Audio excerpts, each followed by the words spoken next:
Isang mahirap na estudyante ang nauwi sa pagpapakasal sa isang mayamang babae na 73 taong gulang. Isang linggo matapos ang kanilang kasal, nagulat siya sa madilim na kulay abong langit na bumalot sa maliit na bayan ng kolehiyo sa Texas. Ang mga kalsada ay kumikislap sa ulan. Naglalakad sa sidewalk si Mateo Santos, 21 taong gulang, nakasabit ang backpack sa isang balikat at bakas sa mukha ang alalahanin. Nasa huling taon na siya ng pag-aaral sa abogasya, nagbabalansi sa part-time na trabaho at binabalikat ang malaking utang na iniwan ng kanyang yumaong ama. Pakiramdam niya parang unti-unting nagsisikip ang mundo sa kanya araw-araw. Biglang nag-vibrate ang kanyang telepono sa bulsa na nagpagising sa kanyang iniisip. Mateo Santos, sagot niya. Isang kalmado at maotoridad na boses ang narinig niya. Mr. Santos, ako si Carmen Rosales. Kailangan nating pag-usapan ang iyong sitwasyong pinansyal. Nagulat si Mateo at sumagot, Pasensya na, sino kayo? Paano niyo nalaman ang tungkol sa... Alam ko ang kailangan kong malaman, putol ng babae sa kanya. Magkita tayo sa Rosales Bistro ng alas 7 ng gabi, mahalagang mag-usap tayo. Naputol ang linya bago pa man siya makapagtanong. Bagamat naguguluhan, ngunit na curious, nagtungo siya sa mamahaling kafe na sinabi nito. Habang papalapit siya, lalong lumakas ang ulan at halos hindi na siya maprotektahan ng kanyang jacket. Pagpasok niya, sinalubong siya ng mainit na ambience at mabangong amoy ng nilulutong kape. Sa isang tahimik na mesa, naroon si Carmen Rosales, isang elegante at may kaayusang babae na may pilak na buhok. Nakasuot siya ng suit na nagpapakita ng kayamanan. Mateo, tawag niya, inanyayahan siyang umupo. Kalma ngunit puno ng otoridad ang kanyang boses. Agad namang umupo si Mateo sa harap niya. Mrs. Rosales, tungkol saan po ito? Diretso sa punto, gusto ko iyan. Wika niya habang umiinom ng tsaa. Mateo, alam ko ang mga utang na iniwan ng iyong ama at nakikita ko ang hirap mo. May alok ako sa iyo. Kunot noong tumingin si Mateo. Anong klaseng alok? Ibinaba ni Carmen ang tasa ng tsaa at tinitigan siya ng seryoso. Pakakasalan mo ako, sabi niya ng diretsyo na nag-iwan ng bigat sa pagitan nila. Nanlaki ang mata ni Mateo, hindi makapaniwala. Pasensya na, ano po? Tama ang narinig mo, patuloy niya, seryoso ang tono. Hindi ito tungkol sa pagmamahal, ito ay purong kasunduan lamang. Ako ang magbabayad ng iyong mga utang, titiyakin ko ang kinabukasan mo, at ang kailangan mo lang gawin ay maging asawa ko. Napatawa si Mateo, tila hindi makapaniwala. Seryoso ba kayo? Bakit ako? Hindi niyo nga ako kilala. Bahagyang yumuko si Carmen, ang tingin ay matalas. Eksakto, bata ka walang sabit at desperado para isaalang-alang ang alok ko. Hindi ko hinahanap ang pagmamahal, Mateo. Kailangan ko ng partner, isang taong magdadala ng aking pangalan, hahawak sa ari-arian ko at walang hihilingin pa. Isipin mo itong kontrata lamang. Umiling si Mateo, gulong-gulo ang isip. Hindi ko ito maintindihan. Ano ang mapapala niyo rito? Sa unang pagkakataon, nagbago ang ekspresyon ni Carmen, tila bahagyang malungkot. Buong buhay ko, nag-iisa ako, Mateo. Walang anak, walang natitirang pamilya. Naghahanap ako ng makakasama kahit sa forma lamang at nais kong ayusin ang aking pamana. Ang isang asawa ay makakabuo ng lahat ng iyon. Biglang tumayo si Mateo, gumalaw ang upuan sa sahig. Kailangan ko ng oras para pag-isipan ito. Naunawaan, sagot ni Carmen ng kalmado, pero huwag kang magtagal, ang alok na ito ay may hangganan.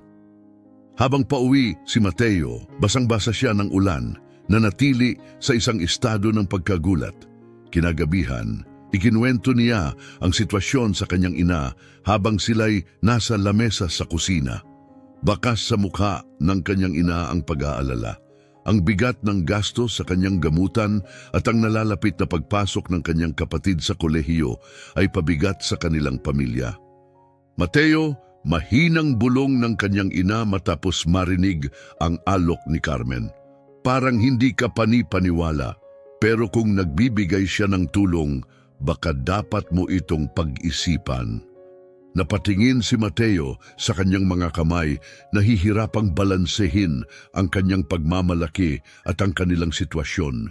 Ibig mong sabihin, papakasalan ko ang taong hindi ko mahal para lang malutas ang problema natin. Ang ibig kong sabihin, iligtas mo ang sarili mo, sagot ng kanyang ina. Nanginginig ang boses at tayo. Kinabukasan muling nakipagkita si Mateo kay Carmen sa bistro. Tulad ng dati, kalmado at matatag ang kanyang presensya. May desisyon ka na ba? Tanong ni Carmen, hindi man lang tumingin mula sa hawak niyang tablet. Huminga ng malalim si Mateo at sumagot, gagawin ko. Ngumiti si Carmen ng bahagya at ibinaba ang tablet. Magaling, aasikasuhin ko ang lahat kaagad. Pagkalipas ng 1 linggo, nakasuot si Mateo ng suite na inihanda ni Carmen, nakatayo sa isang maliit na korte. Ang seremonya ay maikli, dinaluhan lamang ng abogado ni Carmen at isang notaryo. Habang nagpapalitan ng mga sumpaan, naramdaman ni Mateo ang kakaibang kaba. Nang ideklara silang mag-asawa, ang ngiti ni Carmen ay magalang ngunit malamig. Maligayang pagdating sa iyong bagong buhay, Ginoong Santos.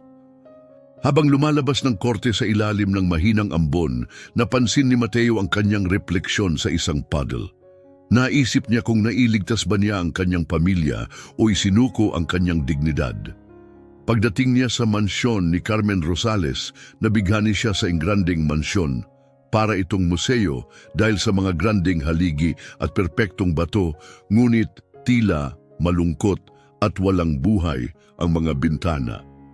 Pagbaba niya ng taxi, dala ang kanyang maleta, parang pumasok siya sa isang kakaibang panaginip, umarahil isang bangungot.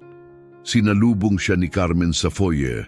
Ang kilos nito ay maingat at organisado. Maligayang pagdating, Ginoong Santos, sabi nito ng formal na nagdulot ng kakaibang lamig sa kanya. Ang hapunan ay 7:00. Tahimik siyang tumango, sinundan ang isang tagapag-alaga patungo sa kanyang bagong silid. Kitang-kita ang karangyaan sa king-sized na kama at antigong dekorasyon, ngunit tila malamig ang kwarto, parang display kaysa isang tirahan.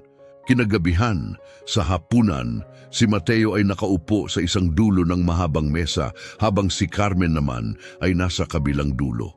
Pareho silang pormal ang kasuotan. Ang pagkain ay maggarbo.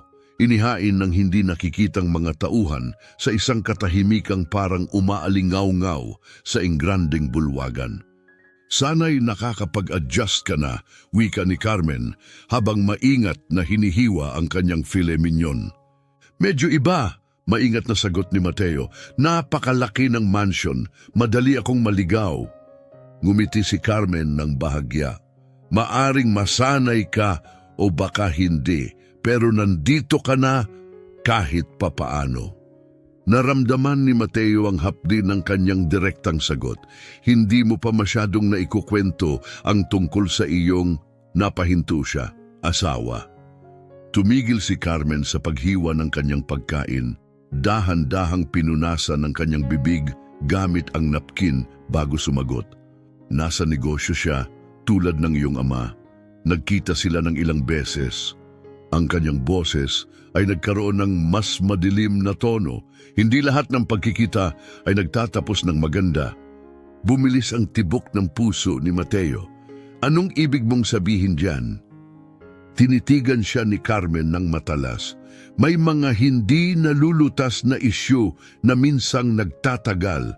Sabi niya, iniangat ang kanyang baso ng alak. Pero nakaraan na iyon, malalaman mo rin kung bakit ikaw ang napili ko. Ang kanyang mga malabong salita ay nag-iwan kay Mateo ng pakiramdam ng hindi mapalagay. Kinagabihan, habang naglalakad si Mateo sa tahimik na pasilyo ng mansyon, ang tanging tunog ay ang paminsan-minsang pagkrik ng sahig na kahoy. Napadaan siya sa ilang mga nakasarang pintuan. Ang mga makintab na hawakan nito'y tila nagtatago ng mga lihim sa likod ng mga ito. Habang lumilipas ang mga araw, lalong lumala ang kanyang pagkabalisa. Ang mga tauhan ng bahay ay iniiwasang makipagtitigan at nagbubulungan sa isa't isa. Naririnig niya ang ilang pira-pirasong salita tulad ng, "Bakit siya? Alam ba niya?" Laging may dahilan sa mga ginagawa niya. Malalaman din niya ang katotohanan katulad ng iba. Isang gabi, habang naglalakad si Mateo sa silid-aklatan, napansin niya ang mesa ni Carmen na puno ng mga papel at isang maliit, marangyang susi na kumikislap sa ilalim ng ilaw ng lampara. Tumingin siya sa paligid. Walang tao. Bumilis ang tibok ng kanyang puso habang dinampot niya ang susi. Naramdaman ang bigat nito at ang malamig na metal sa kanyang balat. Napaisip siya kung ito ba ay babagay sa isa sa mga nakasarang pinto. Sa isang maingat na tingin sa madilim na pasilyo, isinilid niya ang susi sa kanyang bulsa. Kinagabihan, sa kanyang marangya, ngunit nakakabigat na silid-tulugan, pinaiikot ni Mateo ang susi sa kanyang mga daliri, puno ng tanong ang kanyang isipan. Ang pinakamatindi sa mga ito ay, ano ang itinatago ni Carmen at ano ang tunay niyang dahilan sa pagpili kay Mateo?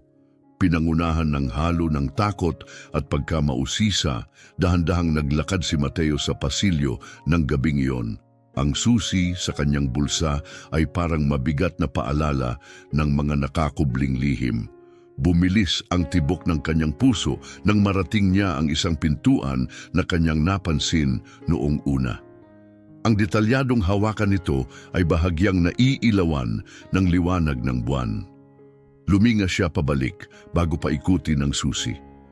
Isang mahinang klik ang gumuhit sa katahimikan ng pasilyo na nagdulot ng kilabot sa kanya. Dahan-dahang itinulak ni Mateo ang pinto. Pumasok siya sa isang silid na tila hindi nagalaw ng panahon. Makapal ang alikabok sa mga kasangkapan at ang kupas na wallpaper ay nakadikit pa rin sa mga dingding. Sa isang mesa sa gilid ay may mga larawan sa mga lumang silver frame, mga imahe ng mas batang Carmen, isang lalaki na marahil ay ang kanyang yumaong asawa at isa pang mag-asawa na hindi kilala ni Mateo. Pero ang tambak ng mga papel sa mesa ang agad na humatak sa kanyang pansin. Pinaghalungkat ni Mateo ang mga papel at palaki ng palaki ang kanyang mga mata sa bawat natutuklasan. Ang mga legal na dokumento ay nagpapakita ng mga sablay na transaksyon sa negosyo sa pagitan ng asawa ni Carmen at ng kanyang ama. Isang liham na isinulat sa matalim at matigas na sulat kamay ang umakusa sa kanyang ama ng panlilinlang. Sinira mo ang lahat. Iniwan mong walang-wala ang aking pamilya dahil sa iyong panloloko. Tumigil ang kanyang puso nang makita ang huling dokumento, isang marriage license na nakapangalan sa kanya at kay Carmen, may petsang ilang linggo bago ang kanilang aktwal na kasal, mas maaga kaysa sa kanyang nalalaman. Sa tabi ng mga papel, may isang lumang leather na diary na nakapatong sa mesa. Matapos ang ilang sandaling pag-aalinlangan, binuksan ito ni Mateo. Ang mga tala ay kay Carmen na nagdedetalye ng isang planong maingat na idinisenyo upang bitagin siya sa isang kasal na layong maghiganti sa mga nakaraang kasalanan. Aalisin ko sa kanya ang lahat, tulad ng ginawa ng kanyang ama sa akin. Isa lamang siyang kasangkapan sa laro ko. Biglang bumukas ang pinto sa likuran niya. Nahanap mo ba ang hinahanap mo? Ang boses ni Carmen ay tumagos sa dilim, matalim at malamig. Lumingon si Mateo, ang ekspresyon niya ay pinaghalo ng pagkakasala at pagkabigla. Carmen, ako, naghahanap ka ng mga sagot? Lumapit si Carmen sa silid. Ang kanyang anyo ay maliwanag na nababakas sa ilaw ng pasilyo. Tandaan mo, Mateo, ang pagiging mausisa ay maaring maging mapanganib. Ano sa palagay mo ang ginagawa mo. Sumagot siya ng may tahimik na determinasyon, bakit mo ako pinakasalan? Lahat ba ng ito'y paghihiganti sa aking ama? Tumigas ang ekspresyon ni Carmen, bahagyang nawawala ang dati niyang kalmado.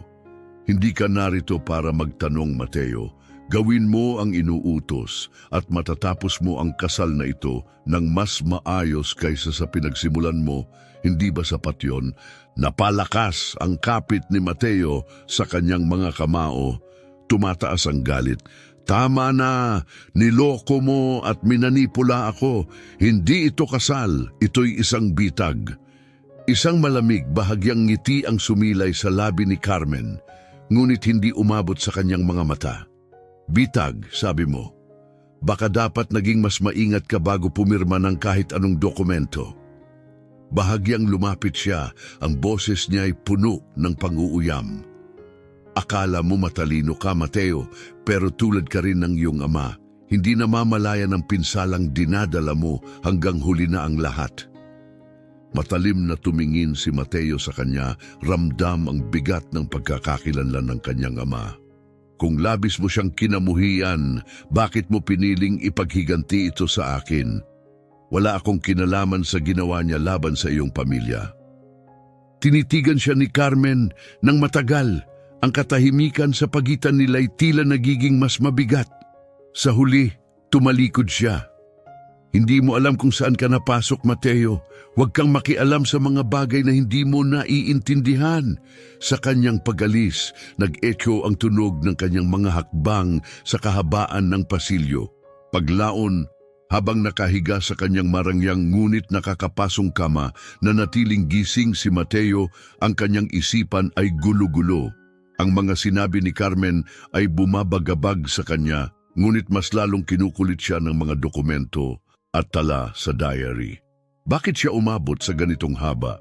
Para lang makasama siya sa kanyang paghihiganti. Paghihiganti lamang ba ang motibo niya o may mas malalim pang dahilan? Ang mahinang boses ni Carmen ay pumutol sa kanyang pag-iisip. Bumangon siya mula sa kama, tahimik na naglakad papunta sa opisina ni Carmen. Itinapat ang tainga sa pinto upang makinig. Siguraduhing tapos na ang paglipat, matalas na utos ni Carmen. Hindi siya dapat umurong ngayon, malapit na tayong maubusan ng oras. Isang malamig na kilabot ang dumaan kay Mateo. Ang lalim ng sitwasyon ay mas malala kaysa sa kanyang inaasahan. Sa kalagitnaan ng malawak na silidaklatan, habang nag-iisa, binalot siya ng takot at pagkalito. Ang mga mahiwagang pahayag ni Carmen at ang mga ebidensyang natuklasan niya sa nakasarang silid ay malinaw na nagsasabing siya'y nasa isang sitwasyong hindi niya kayang kontrolin. Ang dating kamanghamanghang mansyon ay naging parang marangyang bilangguan. Ang karangyaan nito ay tila nagtatago ng madilim na lihim. Kinagabihan, hinanap ni Mateo si Ginoong Lopez, ang punong butler ng mansyon. Ang kanyang kalmadong anyo ay tila nagkukubli ng hindi mabatid na kwento. Mateo, panimula ni Ginoong Lopez, kailangan ko ang iyong tulong. May kakaiba dito. Direkta at hindi matitinag ang tingin niya kay Mateo. Ang mga kamay niya ay maayos na nakalapat sa likod. Ginoong Lopez, ramdam ko nang lalapit ka rin sa akin balang araw. Mateo, may natuklasan ka, hindi ba? Tungkol kay Carmen, tungkol sa lahat? Pagkatapos ng saglit na katahimikan, tumugon si Ginoong Lopez, hindi ikaw ang una na nadala ng kagandahan at talino ni Carmen. Matalino siya, maabilidad, at hindi natitinag sa pagkamit ng gusto niya. Mag-ingat ka. Nabuo ang isang matinding kaba sa sikmura ni Mateo. Kung alam mo ang tunay niyang ugali, bakit ka nananatili? Bahagyang lumambot ang anyo ni Ginoong Lopez na tila binalot ng kalungkutan. Ang pag-alis ay hindi opsyon para sa ilan sa amin. Buong loob na nagsimulang magplano si Mateo ng pagtakas. Lumapit siya kay Paulo, isang mapagkakatiwalaang kaibigan mula sa kanyang araw sa law school, sa ilalim ng dahilan ng simpleng pag-usisa. Mateo, tanong ni Paulo, kung sakali lang maaaring ma-nullify ang isang kontrata kung ito'y nilagdaan dahil sa panlilinlang o sa pilitan? Hypothetically posible, depende sa ebidensya. Bakit mo na itanong, may problema ka ba? Iniwasan ni Mateo ang tanong. Gumagawa lang ako ng hypothetical para sa klase. Salamat, pre. Sa mga sumunod na araw, palihim na naghalughog si Mateo sa opisina ni Carmen tuwing wala ito, naghahanap ng sagot tungkol sa kanyang obsesyon sa kanyang ama. Isang gabi, habang binubusisi ang kanyang mesa, natagpuan niya ang isang sobre na naka-address sa kanyang ama. Sa loob nito ay isang mapanuyang liham mula kay Carmen. Inakusahan nito ang ama ni Mateo ng pandarambong, panloloko at pagkamapanlinlang na di umano'y sumira sa kayamanan ng kanyang pamilya at naging sanhi ng pagkamatay ng asawa ni Carmen. Iniwan mo kaming walang-wala, ang stress ang tumapos sa aking asawa at namatay siya dahil sa iyong mga ginawa. Sisiguraduhin kong magdurusa ang iyong pamilya sa ginawa mo. Nagbaliktad ang sikmura ni Mateo sa tindi ng kanyang nararamdaman. Malinaw na ang mga motibo ni Carmen ay hindi lamang tungkol sa pagbawi ng pera, ito'y nakaugat sa matinding galit at paghihiganti na nabuo mula sa matagal ng kalungkutan at puot. Maingat niyang ibinalik ang liham, ngunit buo ang kanyang desisyon na kumilos. Hindi siya papayag na maging kasangkapan sa plano ni Carmen para maghiganti. Kinagabihan, tahimik niyang isinulat ang mga posibleng ruta ng pagtakas mula sa mansyon. Ngunit si Carmen, na likas na mapagmasid, ay naramdaman ang kanyang pagkabalisa. Kinabukasan, hinarap siya ni Carmen sa silid kainan. Ang nakakakilabot niyang presensya ay tila pumunit sa kalmadong hangin. Carmen, mukhang abala ka nitong mga nakaraang araw, maingat na sabi ni Mateo. Tumingin si Carmen, ang kutsarang hawak ni Mateo ay nanatiling nakabitin sa ere. Hindi ko alam ang ibig mong sabihin. Ngumiti si Carmen ng malamig at tumugon, "Huwag kang magkunwaring walang alam, Mateo. Hindi ka sapat na matalino para malampasan ako. Mas matatalinong tao pa ang natalo ko." Napalunok si Mateo, pilit na pinapanatili ang mahinahong tono. "Ano man ang inaakusahan mo sa akin, sinisiguro kong wala akong ginagawang masama." Bahagyang yumuko si Carmen, ang kanyang boses ay tila may lason. "Trahido rin mo ako at pagsisisihan mo ito," bulong niya bago tumuwid at tuluyang umalis. Naiwan si Mateo na naghahanap ng desisyon. Ang pagtakas ay delikado, ngunit ang manatili ay nangangahulugang pagsuko sa masasamang plano ni Carmen, isang bagay na hindi niya kayang tanggapin. Habang naglalakad-lakad si Mateo sa silid-aklatan, mabigat ang kanyang isipan dahil sa mga kamakailang natuklasan. Kinumpirma ng pribadong detektib na lihim niyang inarkila ang masakit na katotohanan. Ang yumaong asawa ni Carmen, si Harold Rosales, ay niloko ng ama ni Mateo sa isang mapanlinlang na transaksyon sa ari-arian na sumira sa kayamanan ng pamilya Rosales. Ang sumunod na atake sa puso ni Harold na nagdulot ng kanyang pagkamatay ay nagtulak kay Carmen sa bingit ng paghihiganti. Ang intensyon ni Carmen na pakasalan si Mateo ay hindi lamang isang estratehiya. Ito ay isang masusing plano upang pahirapan ang kanyang pamilya. Pinapalawig ang paghihiganti lampas sa libingan. Pinipigilan ng galit, napapaisip si Mateo kung bakit siya ang kailangang magdusa para sa mga kasalanan ng kanyang ama. Bagamat kinamumuhian niya ang mga pamamaraan ni Carmen, hindi niya maiwasang maramdaman ang lungkot sa sakit na nagtulak sa kanya sa ganitong kalagayan. Kinagabihan, palihim na nakipagkita si Mateo kay Paulo, ang kanyang kapanalig mula sa law school. Magkasama nilang inayos ang mga ebidensyang nakuha mula sa opisina ni Carmen at ang ulat ng detektib.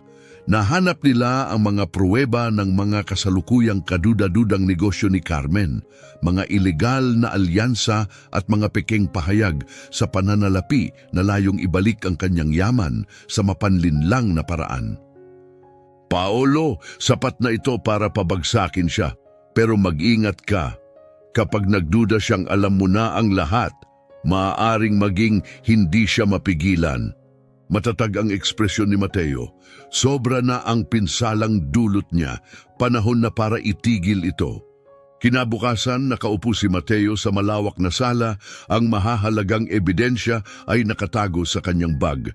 Nang pumasok si Carmen na may karaniwang kalmado niyang anyo, tumayo siya upang harapin ito. Mateo, kailangan nating mag-usap, sabi ni Carmen. Talaga? Ano bang napakahalaga? Tanong ni Carmen. Ang kilay ay bahagyang nakataas, ang tono'y matalim. Hawak ng mahigpit ang mga dokumento, sagot ni Mateo. Alam ko na ang lahat tungkol sa ama ko kay Harold at sa mga plano mo para ibalik ang yaman mo. Saglit na bumagsak ang maskara ni Carmen at napatingin siya sa mga papel na hawak ni Mateo. Naghahalungkat ka na naman, hindi ba? Naiintindihan mo ba kung gaano kalaki ang pinsalang ginawa ng iyong ama sa aking pamilya? Lumapit si Mateo, tumitindi ang tono ng kanyang boses. Oo, naiintindihan ko. Pero paano naman ang mga walang kinalaman dito? Paano ang pagiging inosente ko sa lahat ng ito? Tumigas ang ekspresyon ni Carmen. Makatarungan bang agawin sa pamilya ko ang lahat na ang asawa ko'y mamatay sa stress at pighati habang ang iyong amay patuloy na yumaman? Huwag mo akong pangaralan tungkol sa katarungan, Mateo. Habang iniabot niya ang ebidensya, nanginginig ang kanyang mga kamay. Ang paghihiganti ay hindi magbabalik sa kanya, Carmen, at hindi nito maaayos ang nakaraan. Hinayaan mong kainin ka ng paghihiganti. Sinasaktan ng mga inosente at winawasak ang buhay ng iba. Kailan ito titigil? Saglit na lumambot ang postura ni Carmen at akala ni Mateo'y may nakita siyang bahid ng pagsisisi sa kanyang mga mata. Pinapakalma ang boses, sinabi ni Mateo, Carmen, kahawig mo si Harold, ang kanyang determinasyon, ang kanyang lakas ng loob. Hindi ko naisip na makakaramdam ako ng kahit ano para sa'yo, pero nandito tayo ngayon. Natigilan si Carmen sa kanyang sinabi. Tumigil si Mateo, nag-aalinlangan. Kung totoo ang nararamdaman mo, itigil mo na ito. Wakasan mo bago pa tuluyang masira ang lahat. Ngunit bago makasagot si Carmen, narinig ang tunog ng mga gulong ng kotse sa graba. Ilang sandali lang, pumasok ang mga nakasibilyang pulis sa silid kasama si Paulo sa likuran nila. Officer Carmen Rosales, inaresto ka na. May warrant kami para sa mga kaso ng pandaraya at sabwatan, anunsyo ng isang opisyal. Habang naninigas ang ekspresyon ni Carmen, tumingin siya kay Mateo, hindi makapaniwala. Tinawagan mo sila? Humarap si Mateo ng diretsyo, pinanatili ang kanyang kalmado. Wala na akong ibang opsyon. Habang inilalabas si Carmen ng mga pulis, saglit siyang tumigil at tiningnan si Mateo. Akala mo nanalo ka, Mateo? Pero tandaan mo, mahirap putulin ang siklo ng paghihiganti. Huwag mong hayaang lamunin ka rin ito. Habang pinapanood ni Mateo ang pag-alis ni Carmen, isang halo ng ginhawa at lungkot ang bumalot sa kanya. Natuklasan niya ang katotohanan at naingatan ang kanyang kinabukasan. Ngunit ang huling mga salita ni Carmen ay umaling-aungaw sa kanyang isipan, nag-iiwan ng mahabang anino. Kaya bang tuluyang mawala ang mga nalalabing sugat ng kanilang magkaugnay na kasaysayan? Ang matalas na tunog ng martilyo ng hukom ay umalingaw-ngaw sa korte, hudyat ng pagtatapos ng paglilitis kay Carmen Rosales. Nasa likod na bahagi ng silid, tahimik na nagmasid si Mateo sa dating makapangyarihang babae na hindi sinasadyang naging asawa niya habang hinaharap nito ang mga bunga ng kanyang mga plano. Ang kanyang testimonya, bagamat mahalaga sa pagpapababa ng sentensya nito, ay hindi dahil sa awa, kundi dahil sa mas malalim na pag-unawa sa kanilang magkasalabid na kwento. Habang tumingin si Carmen pabalik, nagtama ang kanilang mga mata. Wala na ang dati niyang malamig at kalkuladong tingin. Sa halip, nagbigay siya ng bahagya at tila puno ng pagsisising tango. Pagkaraan, pinabalik si Mateo sa mansyon para sa huling pagbisita. Ang dati nakakatakot na istruktura ay ngayon tila walang laman at malamlam. Bilang huling kilos ni Carmen, iniutos niyang ipamana ang mansyon kay Mateo. Inabot ng abogado ng mansyon ang isang liham na isinulat ni Carmen. Mateo, ang aking mga ginawa ay hindi kailanman dulot ng pagnanais sa kayamanan, kundi ng paghahanap ng kasagutan. Nararapat kay Harold ang katarungan, ngunit nawala ako sa tamang landas. Ipinaalala mo sa akin ang posibilidad na magpatuloy. Ang mansyon na ito ay hindi na kumakatawan sa aking sakit.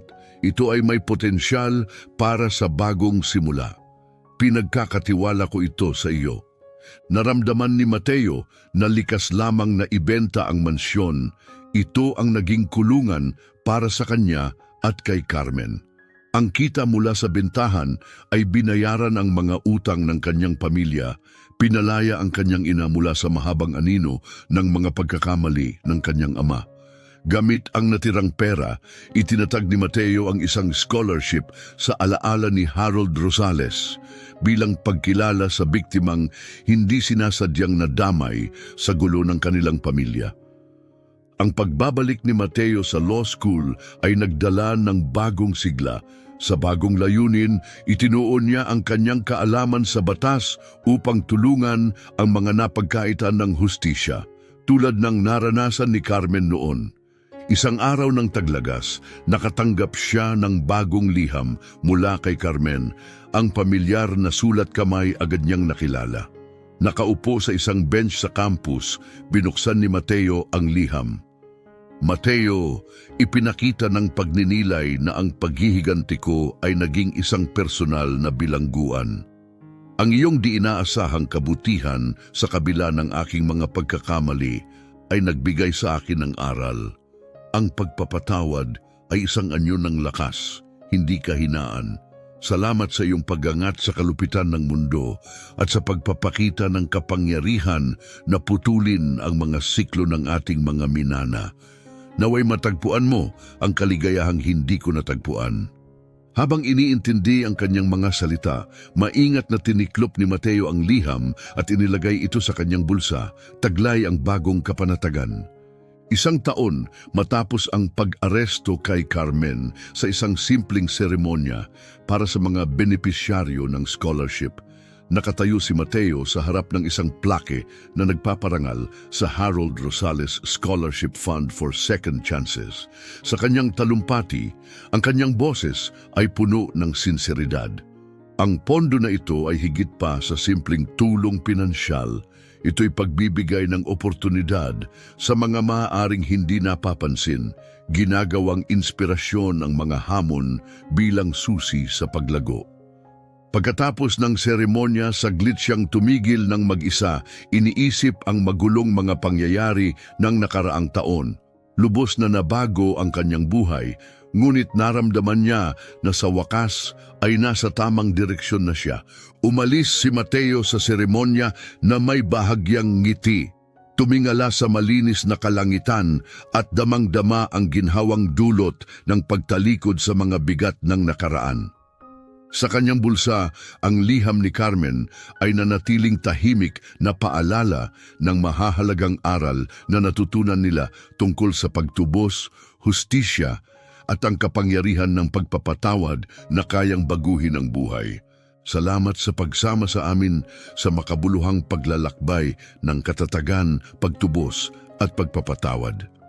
Ang kwento ni Mateo ay nagtuturo sa atin na sa kabila ng mga pagtataksil at kahirapan, ang ating mga desisyon ay maaaring magdala ng paggaling at bagong simula. Kung ang kwentong ito ay nagbigay inspirasyon sa iyo, huwag kalimutang i-like at ishare ito sa iyong pamilya at mga kaibigan. Ipagkalat natin ang mga prinsipyo ng pag-asa at pangalawang pagkakataon saan man. At kung hindi mo pa nagagawa, isaalang-alang ang pag-subscribe sa aming channel para sa higit pang mga kwento na magpapakilos sa iyong damdamin at magpapaalala sa atin ng kahalagahan ng empatya, pagpapatawad at pagmamahal. Maraming salamat sa pakikinig at sana'y muli naming kayong makasama. Sa susunod na episode, magdadala kami ng isa pang kwentong magpapainit ng inyong puso. Hanggang sa muli, manatiling ligtas at yakapin ang mga aral na hatid ng buhay. Isang mahirap na estudyante